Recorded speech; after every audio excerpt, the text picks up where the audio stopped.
আরেকটা মজার খবর আমি আপনাদেরকে দিয়ে, রাসূল বলেছেন মান সাল্লাল বারদাইনি দাখালাল জান্নাহ। আমার নবী বলেছেন শীতল সময় 2 ওয়াক্ত নামাজ যে ব্যক্তি পড়বে ওই ব্যক্তি জান্নাতে প্রবেশ করবে। বলে হুজুর ওই শীতল সময় কোনটা গো?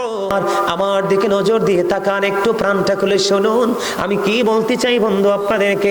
আমি আপনাদেরকে বোঝাইতে চাই বন্ধুরে আমার। হযরতে আবু যর রাদিয়াল্লাহু তাআলা আনহু থেকে হাদিস কানা বর্ণিত, আমার নবী শীতের দিনে বের হলো।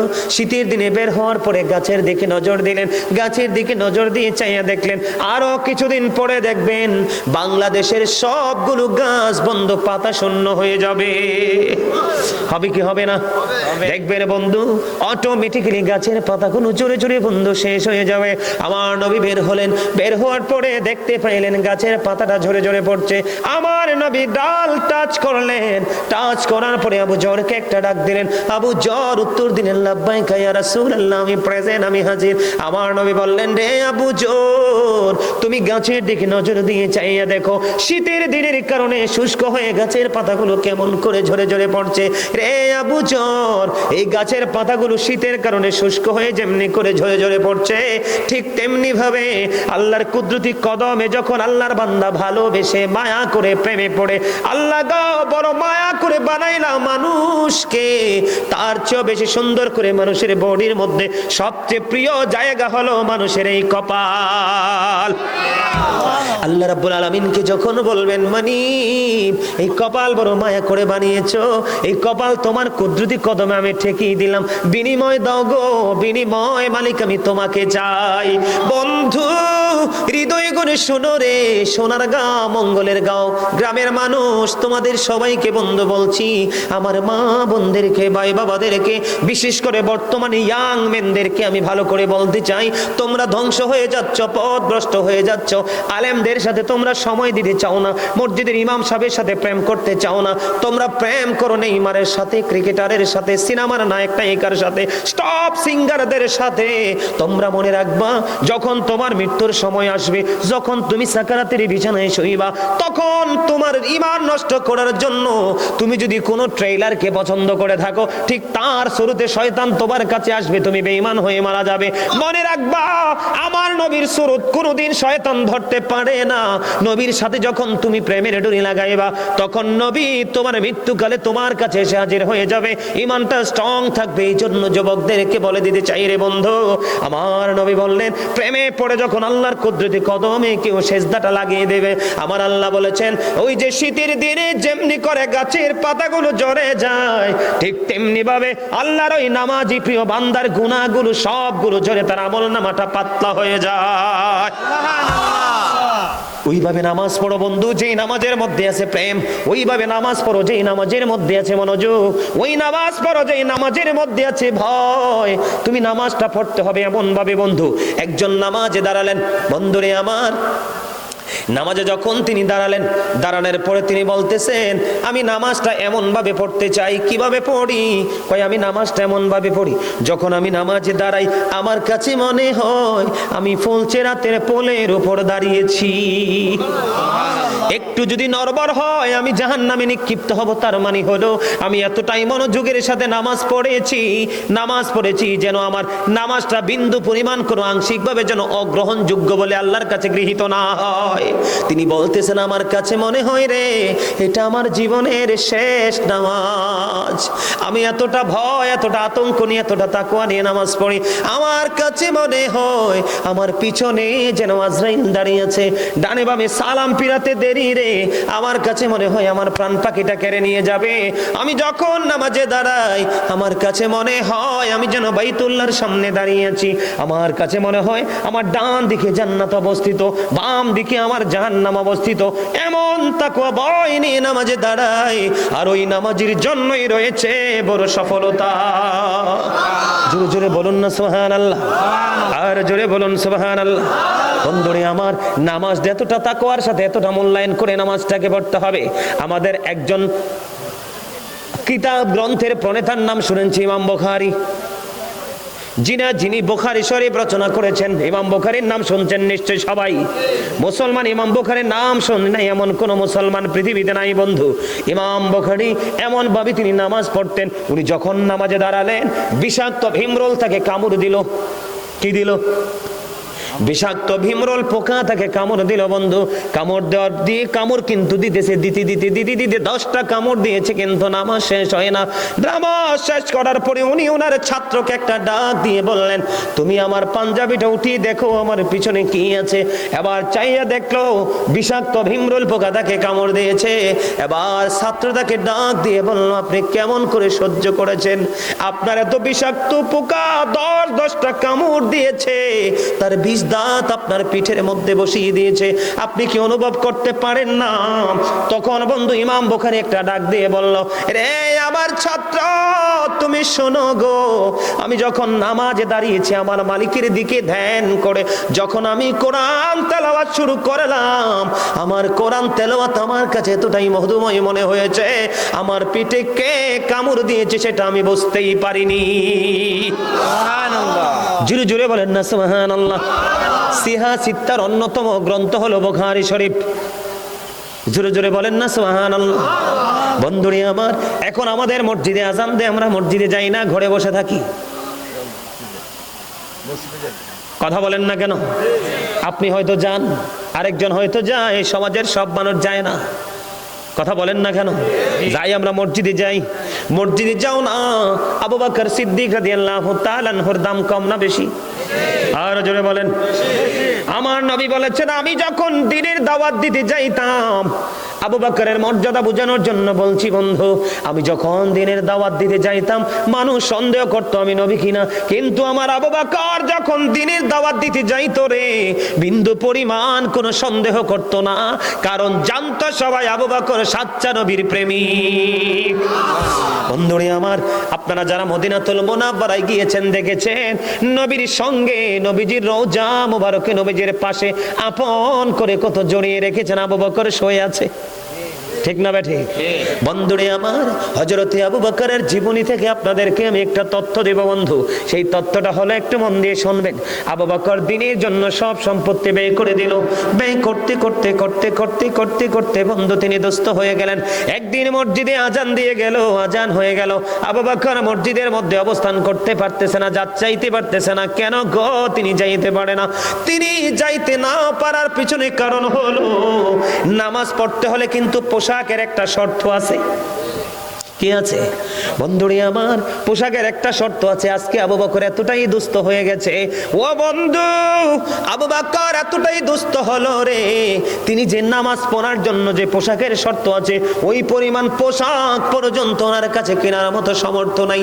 বন্ধুরে আমার, এই দিক দিয়ে আমার প্রাণের নবী, আপনার আমার প্রাণের নবী ইমামুল মুরসালিন, তিনি মসজিদে অপেক্ষা করতেছেন। আরেক দিক দিয়ে আবু বকর চিন্তা করতেছে, কি করব গো, মসজিদে তো আজান হয়ে গেছে, প্রাণের নবীও নিশ্চয় অপেক্ষমান, আমি কি করব এখন? তিনি ওনার ঘরের মধ্যে ছিল বালিশের গিলাপ। একটু মন দিয়ে শুনবেন, নামাজ কাকে বলে, কত প্রকার, কি কি নামাজের প্রেম কতটা গভীর হতে পারে রে। ও বন্ধু, ওনার ঘরের মধ্যে ছিল বালিশের 2টা গিলাপ। তৎকালীন সময় কিন্তু সুই সুতা ছিল না। উনি কি করেছেন? সুই বানালেন, খেজুর পাতাকে তিনি সুতা বানালেন।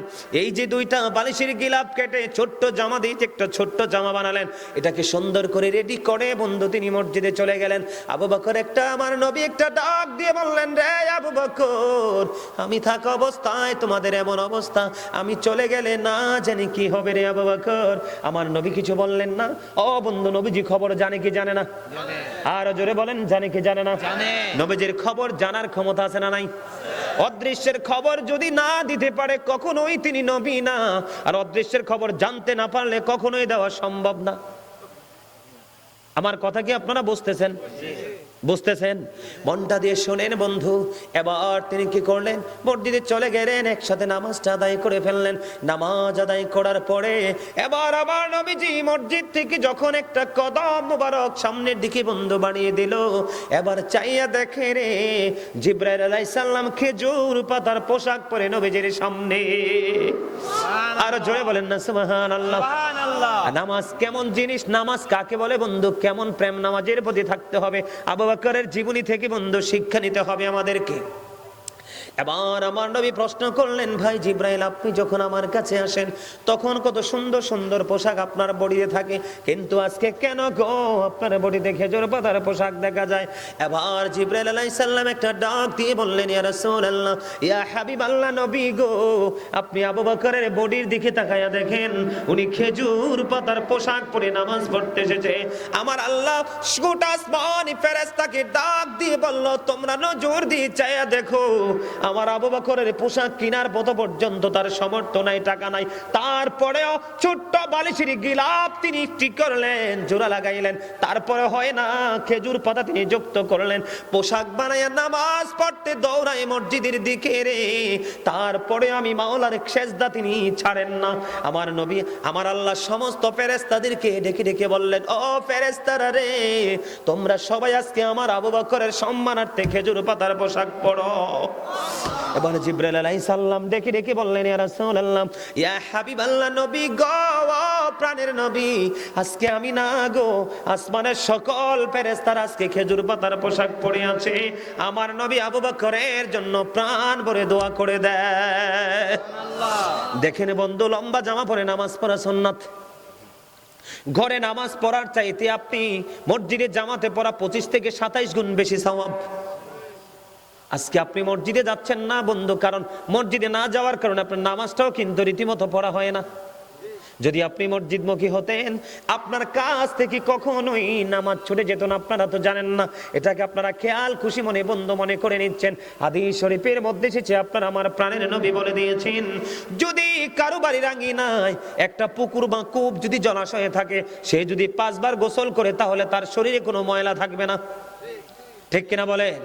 আমার নবী, আপনার নবী, দু জাহানের বাদশা নবী, তিনি বলে দিয়েছেন, তেমনি ভাবে আল্লাহর প্রিয় বান্দা যখন 5 ওয়াক্ত নামাজ পড়বে, এই 5 ওয়াক্ত নামাজের কারণে তার আমল নামায় কোনো গুনাহ থাকবে না।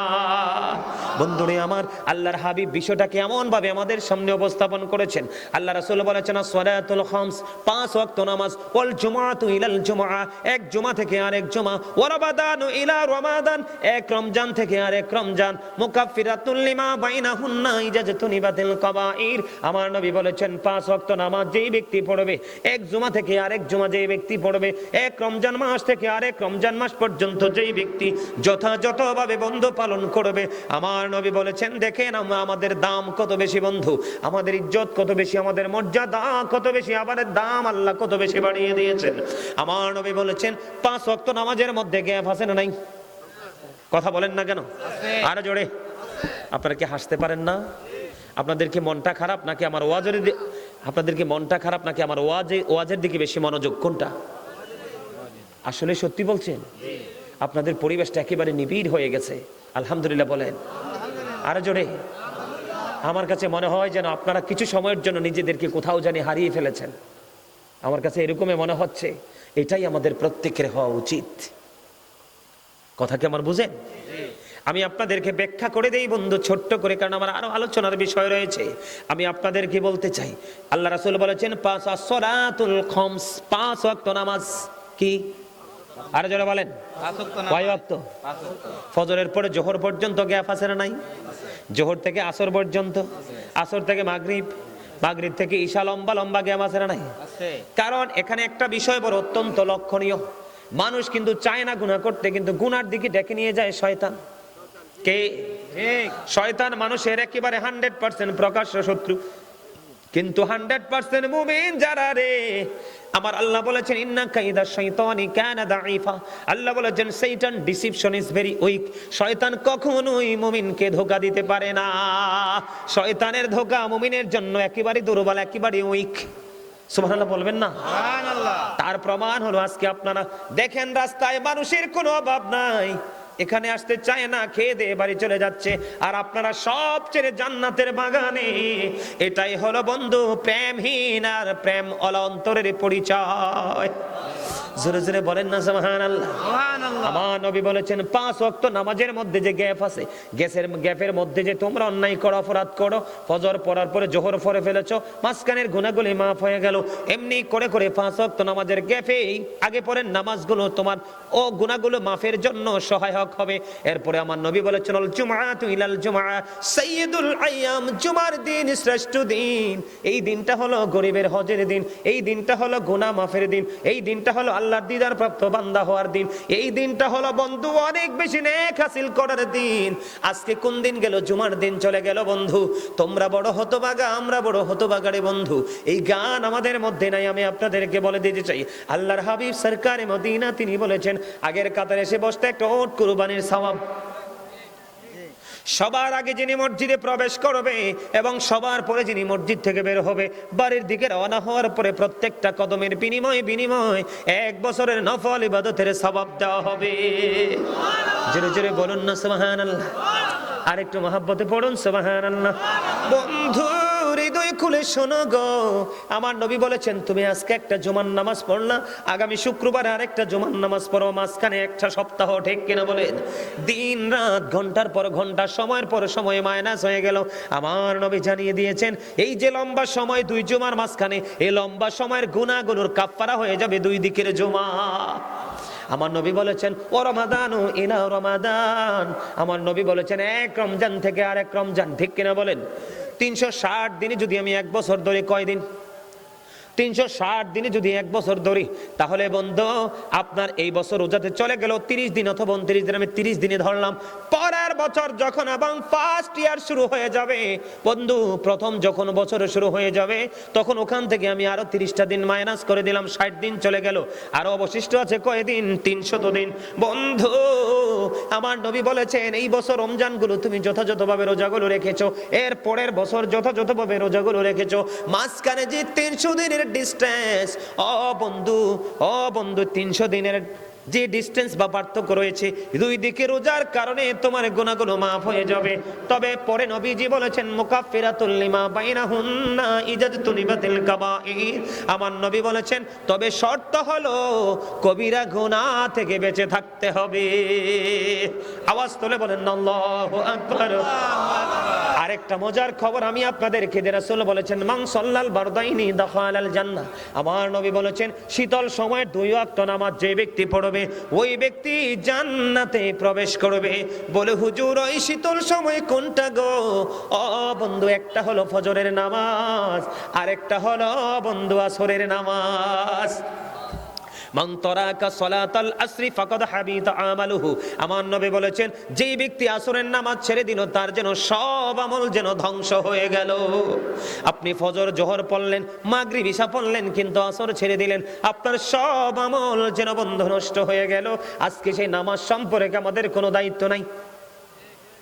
আমাদের যে কর্তব্য আছে নামাজ পড়তে হবে, সেটাও আমরা মানি না, ঠিক কিনা বলেন? আমি আপনাদেরকে বলি আমাদের দাম কত বেশি। ঈসা রুহুল্লাহ আমাদের পড়বেন নবী, উনি বন্ধ রাস্তা দিয়ে হেঁটে হেঁটে যায়, রাস্তা দিয়ে যখন হেঁটে হেঁটে যায় হঠাৎ করে তিনি দেখতে পাইলেন একটা আশ্চর্য পাখি। পাখিটা দেখতে পাইলেন তিনি মাটির মধ্যে ধুলোবালিতে গড়াগড়ি দিচ্ছে, গড়াগড়ি দেওয়ার পরে আবার পাশে জলাশয় পানি, সেখানে এসে গোসল করছে। দেখবেন ভিজা শরীরে ময়লা এমনিও বেশি লাগে। আবার ওই পাখিটা এখান থেকে উঠে বন্ধ ধুলাবালিতে নিজেকে দোষরও করলো, একটু পরে আবার গিয়ে তিনি গোসল করলো। এমনি করে করে 5 বার বন্ধু পাখিটা নিজের শরীরটাকে ময়লা করছে। আবার তিনি কি করতেছেন? ও বন্ধু তিনি গোসল করতেছেন। ঈসা রুহুল্লাহ আশ্চর্য হয়ে গেল, ওনার ক্ষমতা আছে না নাই? উনি মরা মানুষ জিন্দা করেছে, বকরি খাওয়ার পরে লাঠির ইশারায় জিন্দা হয়েছে, কুষ্ঠ রোগীকে টাচ করেছে, ভালো হয়ে গেছে, ডেড বডি মরে পড়ে আছে, টাচ করেছে, তিনি জিন্দা হয়ে গেছে। ঈসা নবীর জীবনের কারামতির কোনো শেষ নাই, মুজিজার কোনো শেষ নাই বন্ধু। এবার তিনি চিন্তায় পড়ে গেলেন, কি রে ঘটনাটা কি রে? চিন্তা করতে করতে তিনি বিবর হয়ে গেলেন। আল্লাহ রাব্বুল আলামিন ফয়সালা পাঠিয়ে দিল, ও ফেরেশতারা জলদি করে চলে যাও, আমার নবী ঈসাকে তুমি গিয়ে জানিয়ে দাও আমার যে ঈসা ঈসা তিনি টেনশন পড়তেছে, এই দৃশ্যটা কি, এটার মানে কি? জিবরাইল এসে ঈসা রুহুল্লাহকে জানিয়ে দিলেন, নবী গো আপনার চিন্তার কোনো কারণ নেই, চিন্তার অবসান আমার মালিক করে দিয়েছেন। সেই অবসানটা কি রে? অবসানটা হলো, এটা হলো আল্লাহর প্রিয় হাবিবুল্লাহ হযরতে মুহাম্মদুর রাসূলুল্লাহ সাল্লাল্লাহু আলাইহি ওয়াসাল্লাম নবীর উম্মতের নিদর্শন। পাখি যে ধুলাবালি দূষর হচ্ছে, নিজের গাটাকে যে ময়লা করে ফেলছে, কি করে ফেলছে? নিজের শরীরটাকে ময়লা করে পড়ছে, এটি হলো পাপ। এটি কি? আর যে পুকুরের মধ্যে ডুব দিয়ে গোসল করে পরিষ্কার হয়ে গেল, এটি হলো নামাজ। কারণ এইটাই হলো আখির নবীর সিমটম। তারা সারাদিন অপরাধ করবে, নামাজে যখন সেজদা দিতে যাইবে তাদের গুনাহগুলো জড়ে যাবে, পরিষ্কার হয়ে যাবে। আবার যখন বের হয়ে যাবে, লোভ লালসায় অন্যায় করবে, আবার নামাজে দাঁড়িয়ে যাবে, তার গুনাহ মাফ হয়ে যাবে।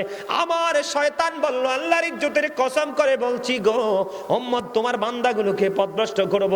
আল্লাহ রাব্বুল আলামিন কথা দিয়েছে, আমি আল্লাহ কথা দিলাম, আমার বান্দা মৃত্যুর পূর্বক্ষণ পর্যন্ত, যতক্ষণ পর্যন্ত ক্ষমা চাইতে থাকবে, আমি আল্লাহ ততক্ষণই ক্ষমা করতে থাকবো। জোরে জোরে বলেন না সুবহানাল্লাহ।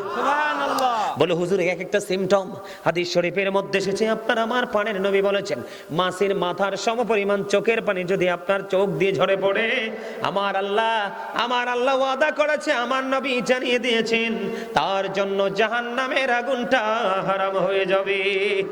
বন্ধুরে আমার, তোমরা নামাজ ছেড়ে দিও না। ফজরের নামাজটা তোমরা জামাতে পড়বা, এশার নামাজটা তোমরা জামাতে পড়বা, তাহলে তোমার পুরো রাতটা ইবাদতের মধ্যে গণ্য হয়ে যাবে। কথা বুঝেন নাই? আপনি কিন্তু এশার পরে শুয়ে গেলেন, ফজর পড়লেন, ফজর পরে দিন পার করলেন, এশার পরে শুয়ে গেলেন, আপনার আমল নামায় ও বন্ধু সারা রাত নফল ইবাদতের সওয়াব দেওয়া হবে। জোরে জোরে বলেন না সুবহানাল্লাহ।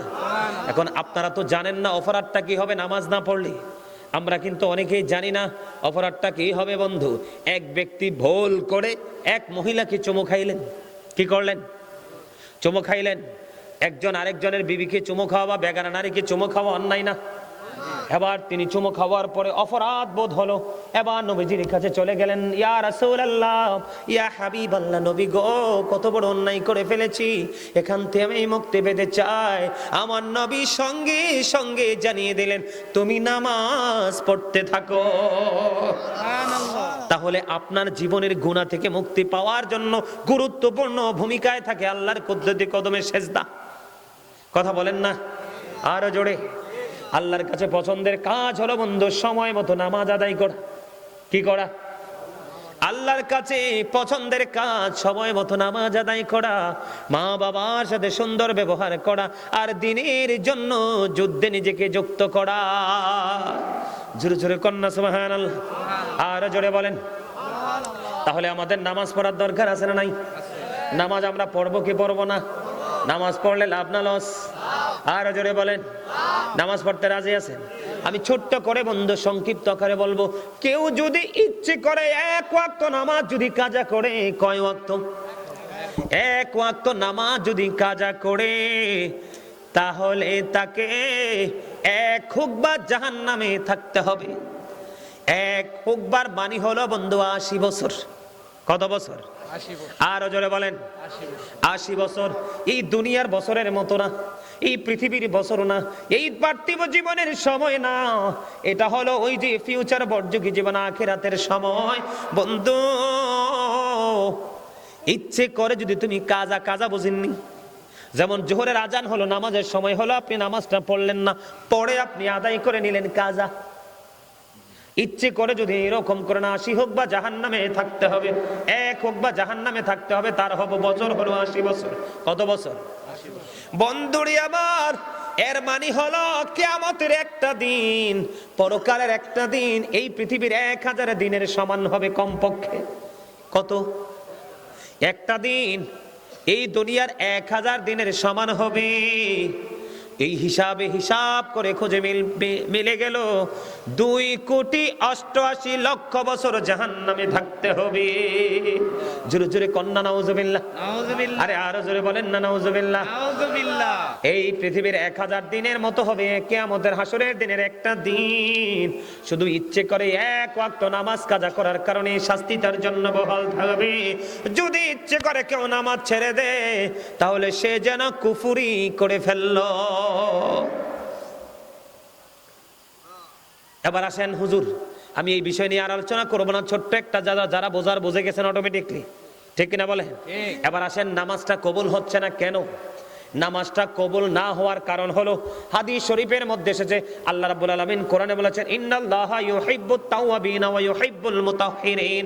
আল্লাহ রাব্বুল আলামিন তওবাকারী এবং যারা পবিত্র থাকে তাদেরকে ভালোবাসে। সুবহানাল্লাহ বলেন না, সুবহানাল্লাহ। আর জোরে আল্লাহ কোরআনে কি বলেছেন? কথা বলে না। নামাজ কেন কবুল হচ্ছে না? আমি আপনাদেরকে শুধু সেই দোষগুলো তুলে ধরবো সংক্ষিপ্ত আকারে। এই যে আমার চাচা যদি থাকতো এখন খুশি হতো, উনি কিন্তু রাগ করে চলে গেছেন, ঠিক কিনা বলেন? কারণ এই অন্যায়টা দেখে উনি সহ্য করতে পারে নাই, নিশ্চয় অনেক বেশি খারাপ লাগছে, ঠিক কিনা? ঠিক। বন্ধুরে আমার, আমি আপনাদেরকে বুঝাই কি, আপনারা মন দিয়ে শুনবেন। একদিকে আল্লাহ বলেছেন ইন্নাল্লাহা ইউহিব্বুত তাওয়াবিন ওয়া ইউহিব্বুল মুতাহহিরিন। আল্লাহ রাব্বুল আলামিন যারা তওবা করে এবং পবিত্র থাকে তাদেরকে আল্লাহ পছন্দ করে। বন্ধুরে আমার, তওবাকারী এবং পবিত্র ব্যক্তি যারা আল্লাহ তাদেরকে পছন্দ করেন, ওই দিক দিয়ে আল্লাহর হাবিব হাদিস শরীফের মধ্যে এসেছে লা তাকবালু সালাতুম বিগাইরি তুহুর ওয়ালা সাদাকাতুম মিন গুলুল। আল্লাহ রাসূল বলেছেন পবিত্রতা ছাড়া নামাজ কবুল হয় না এবং হালাল টাকা ছাড়া দানও কবুল হয় না।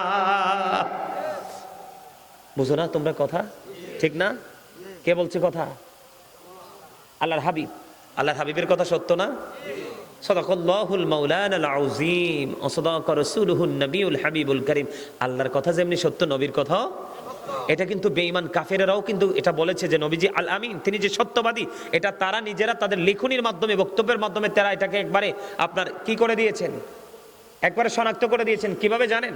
হযরত মুহাম্মদ সাল্লাল্লাহু আলাইহি সাল্লাম was born in Arab country. His father's name was Abdullah. His mother's name was Amina.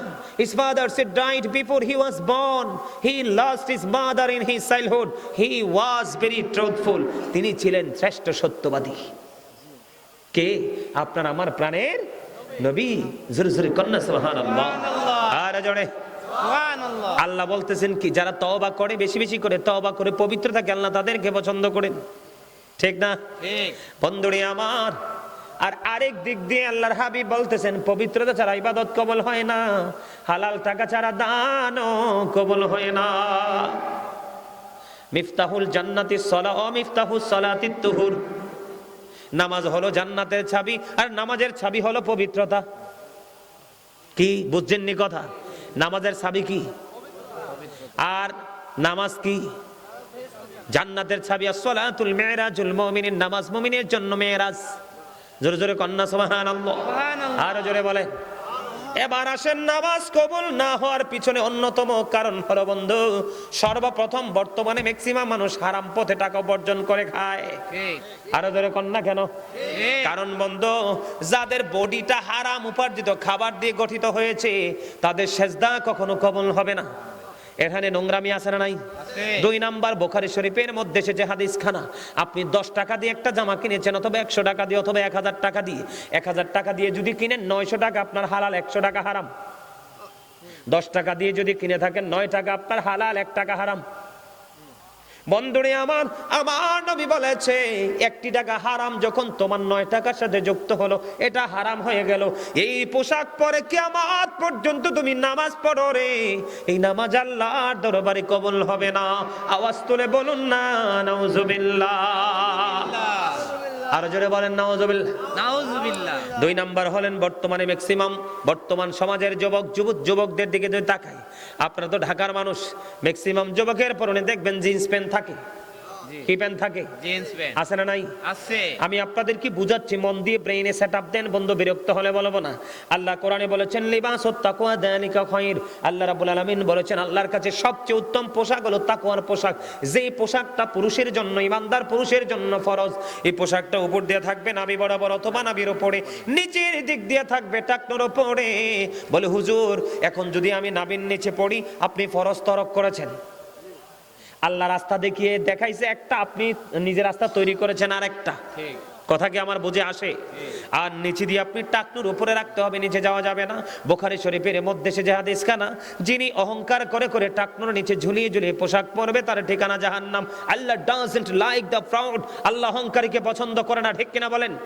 ইন্নাহু লা ইউহিব্বুল মুস্তাকবিরিন। আল্লাহু আকবার। আল্লাহ অহংকারীকে পছন্দ করেন না। কি করেন না? কথা বুঝে নেবেন কিন্তু, আমার কথা কি বোঝেন? তিন শ্রেণীর মানুষকে হাসরের দিন আল্লাহ ক্ষমা করবে না। এক শ্রেণীর মানুষ হলো লুঙ্গি, প্যান্ট, পায়জামা, ট্রাউজার যেটাই পরেন না কেন, যদি বন্ধু টাকনোর নিচে ঝুলানো থাকে, ওই মানুষকে আল্লাহ রাব্বুল আলামিন কাল হাসরের দিন ক্ষমা করবে না, তারকে আল্লাহ রাব্বুল আলামিন দয়া করবে না। দুই নাম্বার হলো যারা ব্যবসার মাধ্যমে অর্থ উপার্জন করে মানুষকে ঠকায়, বন্ধু তার ক্লায়েন্টকে ঠকায় তার জন্য। তিন নাম্বার হলো যেই মানুষ বিপদে পড়লে উপকার করে, সুযোগ পাইলে খোটা দেয়। এটা একটা হাদিস শরীফ। এই জন্য বন্ধু বলছি, তুমি যে নামাজ পড়ছো নাবির নিচে, গতকালকে যখন আমরা ওই যে কোথায় যে বলছিলাম মেঘালয়ের দিকে রওনা দিলাম, ময়মনসিংহ দিয়ে শেরপুর দিয়ে, একেবারে মেঘালয় বর্ডারের কাছাকাছি প্রোগ্রাম করে আসলাম, হঠাৎ করে দেখলাম একটা ছেলে তার গাড়িটাকে ক্লিন করতেছে। বিশ্বাস করেন আমার চোখ দুইটো লজ্জিত হয়ে গেছে। সেই শয়ে বন্ধু গাড়িটা ক্লিন করতেছে, তার পিছনের দিক দিয়ে 100% লজ্জাস্থানটা দেখা গিয়েছে। আমি লজ্জায় কিন্তু কোনো কিছু বলিনি, চোখগুলোকে অন্যদিকে ঘুরিয়ে নিয়েছে। এখানে দাঁড়িয়ে দাঁড়িয়ে কিসের কথা? এই এটা কি কথার জায়গায়? তোমরা এখানে দাঁড়ায় দাঁড়িয়ে কথা বলছো কেন? যাও ওইদিকে যাও, বিরানির সময় এসে নিয়ে যাইও।